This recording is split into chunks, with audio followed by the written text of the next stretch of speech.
Wendy, you're a registered nurse, you're a paramedic, you've been a dementia consultant, you developed and founded the Dementia Doula role, and you're also a published author of 3 different books. You've got Dementia Can't Take Everything, The Dementia Doula, and Beyond the Darkness of Dementia. Is there anything you can't do? Oh, there's a lot I can't do, and there's a lot I wish I could fix much quicker than I am trying to fix. So there's still lots of work to be done. Magic. Wendy, you head up Dementia Doulas International along with Laurie and Nina.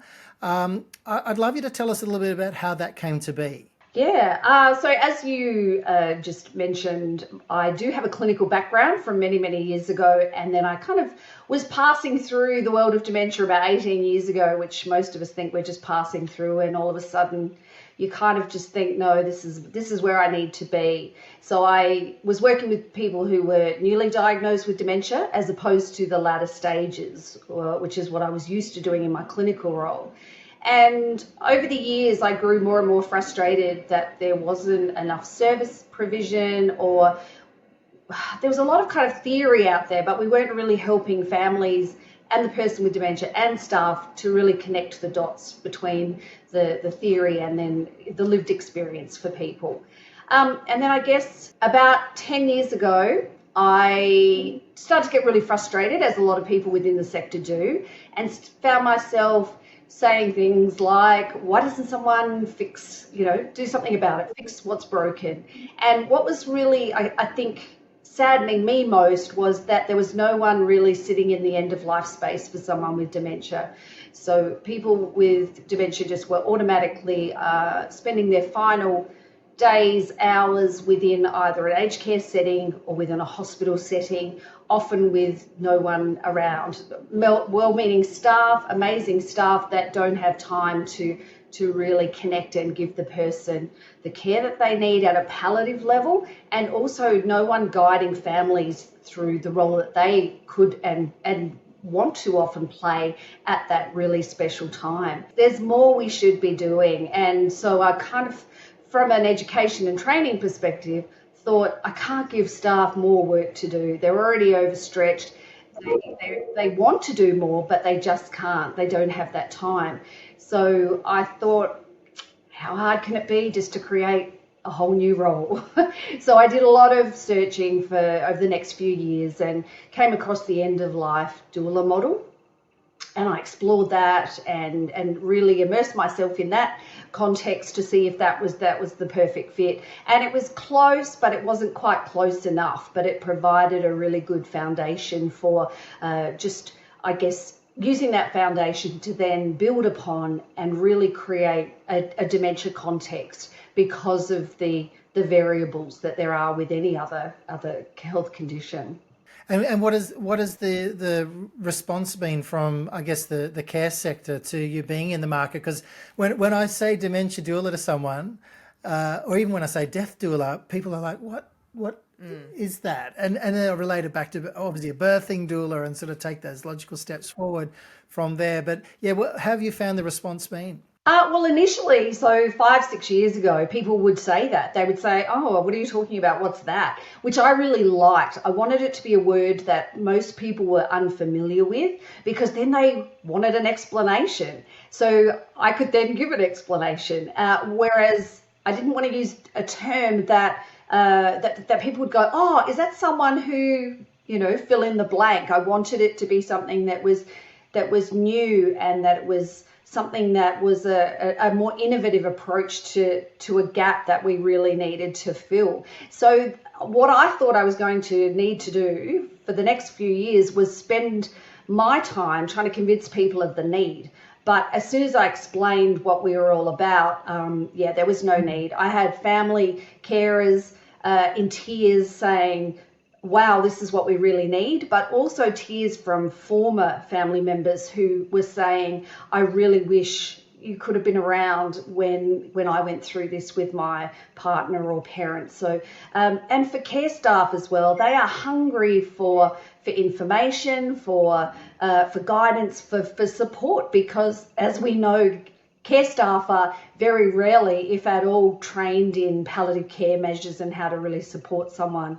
And so what we really discovered really early on was that while we were sitting in the end of life space, it was about connecting and forming relationships with families sooner rather than later. So all of a sudden we had family members post-diagnosis knocking on our door saying, we really need you now. So hence the different, trajectory for an end-of-life doula concentrating on that end-of-life space.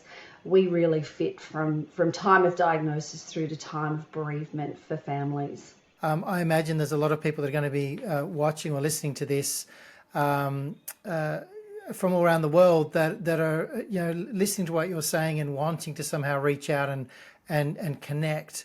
So aside from physical one-on-one style consultations and the like, how can people seek help from Dementia Doulas International? How can you outreach people wherever they are? Yeah, so obviously we're available here. The really wonderful part is that from all around the world, people are Googling, I don't know what they're Googling, but I think it's something like, just where can I find more care and understanding and support? Because we're getting a lot of inquiries from all over the world. Hence why we kind of went, we need to be international, because dementia is an international issue. It's not just, it doesn't just affect a particular country.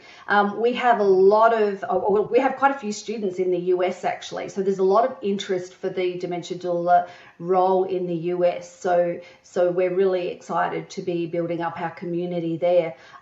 So it's really about spreading the word and getting more dementia doulas out there. That's kind of what our priority is, because we know the work is there, and we know that families, and if it is early enough in the trajectory, we get to work directly with people, with dementia as well, and get their input about what they want their future to look like. So it's getting those dementia doulas trained up in all different countries. That's the exciting part. So that's what we want to be able to do. But with the resources that we currently have in the countries that we already are, then we're accessible for anyone that's looking for that extra support. Yeah. So have you got available a database of dementia doulas that people can find and know that they can connect with you face to face, or? Yeah, so not yet. That's where we're heading. Again, we've had to get a lot of stuff up and running quite quickly, and again, COVID kind of, while we had to move fast, it kind of slowed a lot of things down as well. So hence why our membership community, we're very open to supporting. We don't employ dementia doulas, but we support our graduates. So any inquiries that come through Dementia Doulas International, we can then funnel through to our dementia doula community. So that's kind of our way forward. A lot of our dementia doulas will advertise privately as well. So they may be working either exclusively as dementia doulas, or so for example, we have a nurse practitioner who she advertises as being a nurse practitioner and dementia doula, a counsellor student that her counselling business is both as well. So families are kind of getting that cross section of service. What we're really fighting towards, or really working hard towards, is getting the role incorporated into the staffing model of community and aged care providers, everywhere. So we're very excited that we're currently working with a home care provider that really sees the value in training up quite a number of their staff as dementia doulas, so that their clients are getting, again, the best specialised dementia care that they possibly can in that community context. It's definitely a way of the future. It's bringing back to that whole village care model. It's a wonderful outreach you're doing. Is a dementia doula someone you need to be able to see in person, or are there dementia doulas that offer, say, a virtual consultancy as well, or a virtual help service? Yeah, at the moment, that's probably the easiest for again, the demand that's out there. So it can be in person, but it can certainly be a phone call or an online meeting. It really doesn't matter, because often families just have those questions that they're just, it's not important enough to kind of bug the doctor about. It's not important enough to make an appointment. It's the questions that are just everyday questions that families kind of just think, well, I'll just put that to the side, and then it often gets lost. So again, we're often there we're there in the background for families.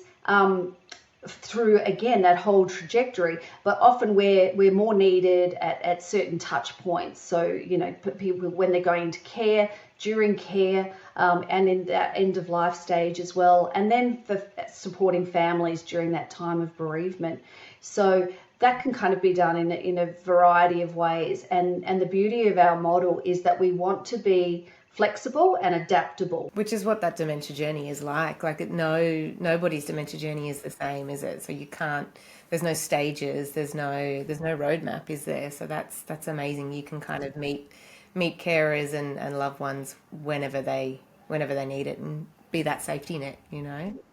Yeah, Completely. It's fantastic. I wouldn't be surprised that a lot of people tuning into this thinking that they would love to maybe explore going into this space, either based on a growth of their skill set working in the aged care sector, or even, you know, maybe family members that have, you know, a counselling background or something like that think that this might be a way that they can continue contributing to other people's well-being as well. How can people best connect and get in touch? Yeah, so again, through our website, which you've got our details there.